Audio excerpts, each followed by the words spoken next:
আবদুল্লাহ তো মদিনা বিশ্ববিদ্যালয়ে পড়ে, আর আব্দুর রহমান আব্দুল আজিজ জিদ্দা বিশ্ববিদ্যালয়ে পড়ে, আর আব্দুর রহিম আজহার মিশর বিশ্ববিদ্যালয়ে পড়ে।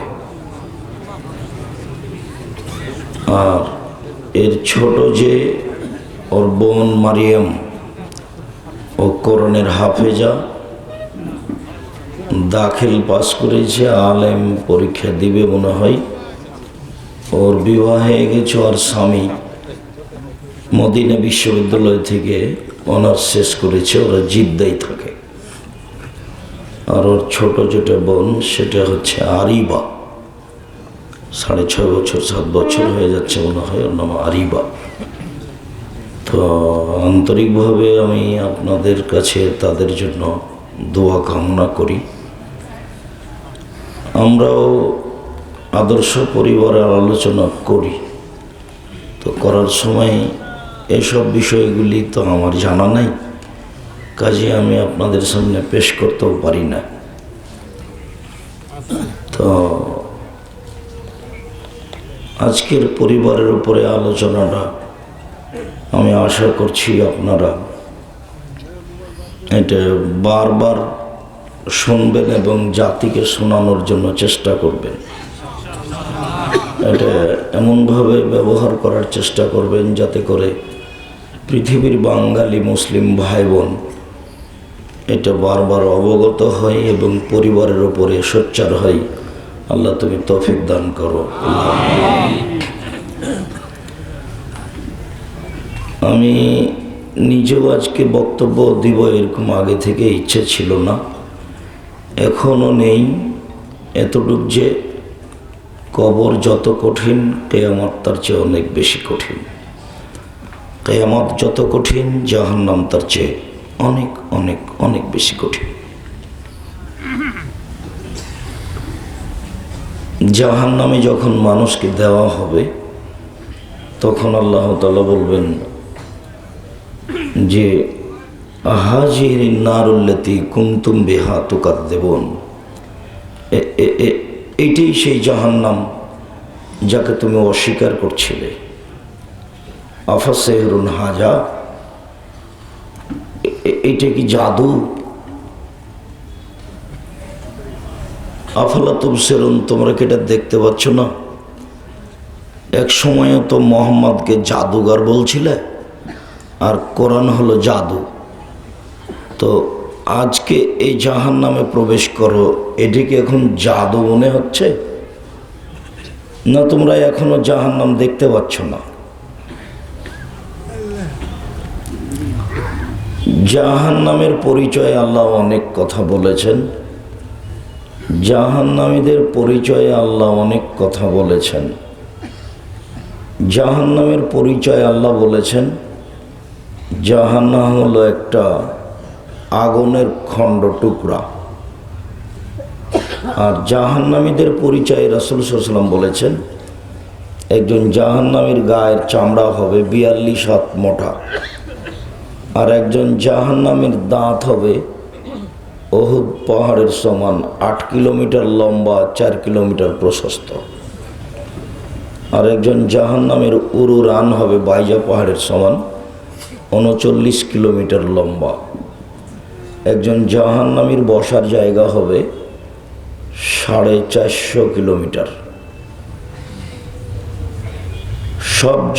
সব পুরুষ নারী জিন জিন্নি সবাই যদি একসাথে জাহান্নামে ঢোকে, তো জাহান্নামের দরজা দিয়ে কোনো সমস্যা হবে না ঢুকতে।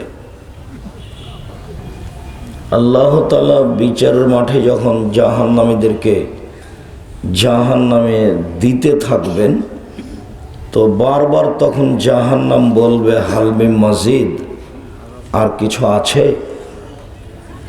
হাত্তা ইয়াজা রব্বুল ইজ্জতি ফিহা কাদামাহু, তখন আল্লাহ তাআলা তার নিজের পাখানাকে জাহান্নামের মধ্যে ঢুকিয়ে দিবেন।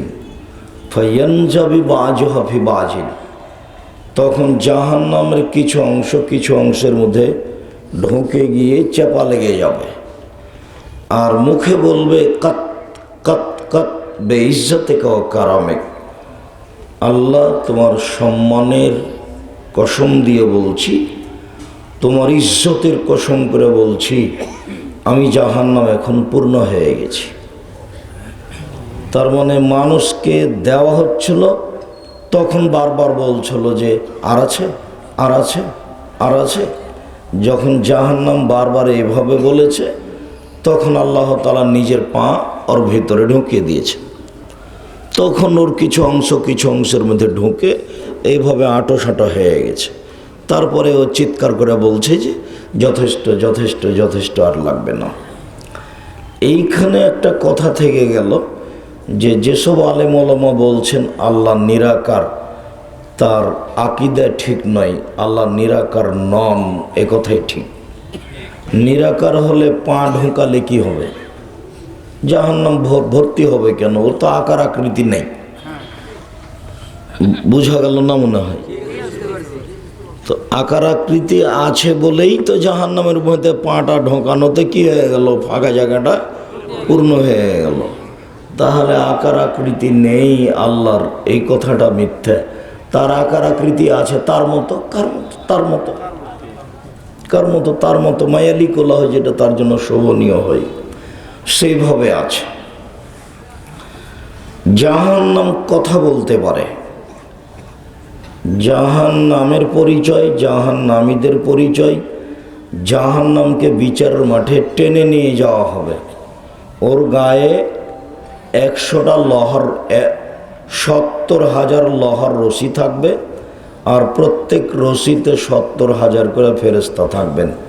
এক একজন ফেরেশতার ক্ষমতায় গোটা বিশাল পৃথিবীকে হাত ঢুকে উল্টে দিতে পারেন। টেনে ওটাকে বিচারের মাঠে নিয়ে যাওয়া হবে।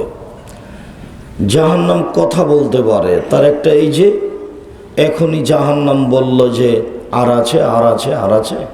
তারপর আবার জাহান্নাম বলছে যে যথেষ্ট, যথেষ্ট। আবার আল্লাহ রাসূল এই কথা বলেছেন যে বিচারের মাঠে জাহান্নাম আল্লাহর সাথে ঝগড়া লাগিয়ে দেবে, তর্ক লাগিয়ে দিয়ে বলবে বেমাউ সিরতু আল মুতাজাব্বিরিন আল মুতাকাব্বিরিন, আমার ভিতরে স্বৈরাচারী, স্বেচ্ছাচারী, অহংকারী কেন? তখন আল্লাহ বলবেন যে ইন্নামা আনতি গাজাবি, তুমি আমার গজব, ইন্নামা আনতি আজাবি, তুমি আমার শাস্তি, ওয়াদেব বেকে মানা সমিনে বাদী, তোমাকে দিয়ে আমার যার উপরে রাগ আছে তাকে শাস্তি দেব। এই জন্য স্বেচ্ছাচারীরা তোমার ভিতরে আছে। জাহান্নাম কথা বলতে পারে। জাহান্নামের খড়ি হবে মানুষ ও পাথর। জাহান্নামে কোনো কয়লা নেই, কোনো খড়ি নেই, মানুষই খড়ি। আর যেসব মূর্তি বানিয়েছেন আপনারা গাজীপুরে, ঢাকায়, পাবনা মেন্টাল হাসপাতালের পিছনে, আরও পৃথিবীতে, সব পাথরের, মাটির, লোহার মূর্তিগুলোকে বিচারের মাঠে জাহান্নামে দেওয়া হবে, জাহান্নামের আগুনকে ক্ষিপ্ত করার জন্য আর এই মানুষগুলিকে বোকা বানানোর জন্য। আর জাহান্নামীদেরকে বেঁধে জাহান্নামে নিয়ে যাওয়া হবে, হাত পিছন দিকে বাঁধা থাকবে, এটা অপমান করার জন্য। জাহান্নামের উল্লেখযোগ্য শাস্তি হচ্ছে জাক্কুম গাছ, কাঁটাযুক্ত গাছ। খেলে ভিতরেও যাবে না আর বের হয়ে আসবে না, তখনও মরবেও না, বাঁচবেও না। আর জাহান্নামের উল্লেখযোগ্য শাস্তি হচ্ছে আগুন। এটা খুব কঠিন। আগুনটাকে আর জাক্কুম গাছটাকে আল্লাহ তাআলা খুব ব্যাপকভাবে বেশি করে উল্লেখ করেছে। আগুনের পাহাড় থাকবে, কারো আগুন হবে টাকনো পর্যন্ত, হাঁটু পর্যন্ত, কোমর পর্যন্ত, নাক পর্যন্ত। আরও জাহান্নামের শাস্তি হচ্ছে সাপ একবার দংশন করলে 40 বছর ব্যথা থাকবে, আর বিচ্ছু একবার দংশন করলে 40 বছর ব্যথা থাকবে। মাকামে হাম্বল, বড় হাতুড় থাকবে তাকে পিটানোর জন্য। আর জ্বলন্ত, ফুটন্ত, উত্তপ্ত গরম পানি ও রক্তপুজ মিশ্রিত পানি থাকবে, যেটা মুখের পাশে নিয়ে যাওয়ার সাথে সাথে ঠোঁটটা নিচের দিকে যাবে আর উপরের ঠোঁটটা উপরের দিকে জড়িয়ে যাবে। যখন মুখে পানি দিয়ে দিবে তখন সম্পূর্ণ শরীর থেকে চামড়া গোস্ত ঝরে যাবে, শুধু হাড় থাকবে। আর ওই সময়তে তাকে কালেহুন বলছেন আল্লাহ, বিভৎস হবে আকৃতি। যদি গোস্ত না থাকে, একটা যদি দাঁত থাকে 8 কিলোমিটার লম্বা, তাহলে আকৃতি কেমন হবে এটি কি বোঝানো যাবে? কবর যত কঠিন, কিয়ামত তার চেয়ে অনেক বেশি কঠিন। কিয়ামত যত কঠিন, জাহান্নাম তার চেয়ে অনেক অনেক অনেক বেশি কঠিন। জাহান্নাম থেকে বাঁচার জন্য আজকের জন্য জরুরি পরামর্শ একটি হচ্ছে, সকালে বিকালে বলবেন আল্লাহুম্মা জিরনি মিনান নার, আল্লাহ তুমি আমাকে জাহান্নাম থেকে বাঁচাও। যদি এই কথা বলেন 3 বার, তাহলে পাল্টা আবার জাহান্নাম আল্লাহকে বলবে, আল্লাহ তুমি ওকে জাহান্নাম থেকে বাঁচাও। আপনি যখন আল্লাহকে বলবেন, তখন জাহান্নাম আবার আল্লাহকে বলবে। বুঝাতে পারলাম না? জাহান্নাম আবার আল্লাহকে বলবে, আল্লাহ তুমি তাহলে আমার থেকে ওকে বাঁচিয়ে দাও। আর সালাম ফেরার পূর্বে আপনি বলবেন, আল্লাহুম্মা ইন্নী আউযু বিকা মিন আযাবি জাহান্নাম, আউযু বিকা মিন আযাবিল কবর, আউযু বিকা মিন ফিতনাতিল মাসীহিদ দাজ্জাল, আউযু বিকা মিন ফিতনাতিল মাহি ওয়াল মামাত, আল্লাহুম্মা ইন্নী আউযু বিকা মিনাল মাসামি ওয়াল মাগরাম। আল্লাহ তুমি আমাকে কবরের শাস্তি থেকে বাঁচাও, আমাকে জাহান্নাম থেকে বাঁচাও, আমাকে দাজ্জাল থেকে বাঁচাও, আমাকে ইহকাল এবং পরকালের বিপদ থেকে বাঁচাও, আমাকে বড় পাপ থেকে বাঁচাও, আর ঋণ কর্য থেকে বাঁচাও। ঋণ কর্য করে ব্যবসা বাণিজ্য করবেন না। সহজ একটা পরামর্শ আছে, চকলেট বিক্রি করে ব্যবসা শুরু করেন, ঋণ নেওয়া লাগবে না। আর 25 থেকে 30 বছর লাগবে টাকা পয়সা বেশি হতে, তখন দেখবেন যে জীবিকা নির্বাহ সহজ হচ্ছে। আর সালাম ফেরার পূর্বে আর একটা দোয়ার পরামর্শ থাকছে, রব্বানা আতিনা ফিদ দুনিয়া হাসানাতাও ওয়া ফিল আখিরাতি হাসানাতাও ওয়া কিনা আযাবান নার। হে আমাদের প্রতিপালক, তুমি আমাদেরকে ইহকালে পরকালে কল্যাণ দাও আর জাহান্নাম থেকে বাঁচাও। এই দোয়াটাতেও জাহান্নাম থেকে বাঁচানোর জন্য বলা হয়েছে। আর সর সময় একটা দোয়া আছে, আল্লাহুম্মা কিনি আযাবাক ইয়াওমা তাবাসু ইবাদাক, তুমি সেদিন আমাকে জাহান্নাম থেকে বাঁচাও যেদিন তুমি মানুষের পুনরুত্থান ঘটাবে। এই দোয়া পড়ে আপনি বিছানায় শুইতে পারেন, তাহলে আপনি জাহান্নাম থেকে রক্ষা পাবেন ইনশাআল্লাহ। কবর যত কঠিন, কিয়ামত তার চেয়ে অনেক বেশি কঠিন। কিয়ামত যত কঠিন, জাহান্নাম তার চেয়ে অনেক অনেক অনেক বেশি কঠিন। জাহান্নাম থেকে বাঁচার জন্য আজকে প্রস্তুতি গ্রহণ করুন। আলোচনার শেষে আমার একটি জোরালো দাবি, সেটা হলো এই, আমার মনে বড় স্বাদ, এদেশের মাটিতে আমি উন্নত মানের প্রতিষ্ঠান গড়বই গড়ব ইনশাল্লাহ, যে কোনো মূল্যে। সেটাই হচ্ছে জামিয়া সালাফিয়া ডাঙ্গিপাড়া পাওয়া রাজশাহী, জামিয়া সালাফিয়া রূপগঞ্জ নারায়ণগঞ্জ ঢাকা। জামিয়া সালাফে বর্তমান আজকের হিসাবে শিক্ষক শিক্ষিকা কর্মচারী 156 জন, আর ছাত্রছাত্রী আবাসিক 2957 জন, 535 জন অসহায় ছেলে মেয়ে ও এতিম, যাদের খাদ্যের ভার আপনারা বহন করে থাকেন, আল্লাহ দিয়ে থাকেন। আর এতিমের সংখ্যা হচ্ছে 115 জন। জামিয়া সালাফের জন্য সবার কাছে আন্তরিকভাবে দোয়ার দাবি রেখে, জাহান্নাম থেকে পরিত্রাণ চাওয়ার জন্য দিনরাত আল্লাহকে পেয়ে বলার জন্য অনুরোধ জানিয়ে, পরিবারকে সুন্দর করার অনুরোধ জানিয়ে আজকের আলোচনা আমার পক্ষ থেকে এখানে শেষ করলাম।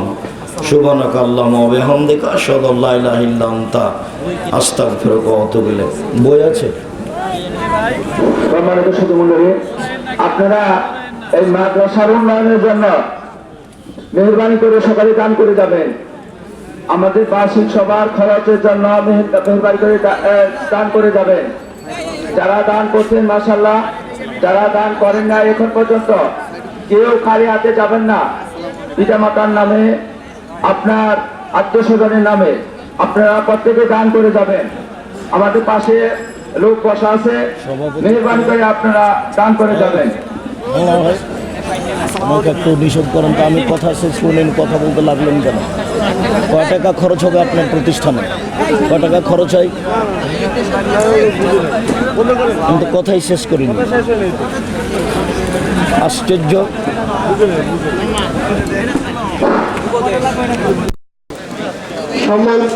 সম্মানিত দিনী ভাই বন্ধুগণ, আগামীকাল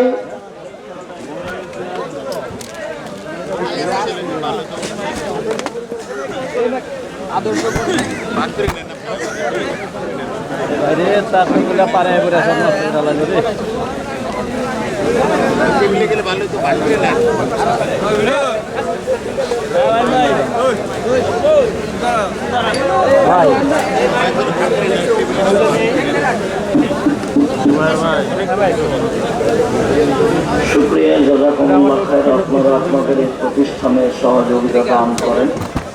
তারা আপনাদেরকে দাবি জানিয়েছেন মাদ্রাসা হিসেবে আপনাদেরকে সহযোগিতা করতে হবে। সকল দিনী ভাই বোনকে দান করার জন্য অনুরোধ জানাচ্ছি।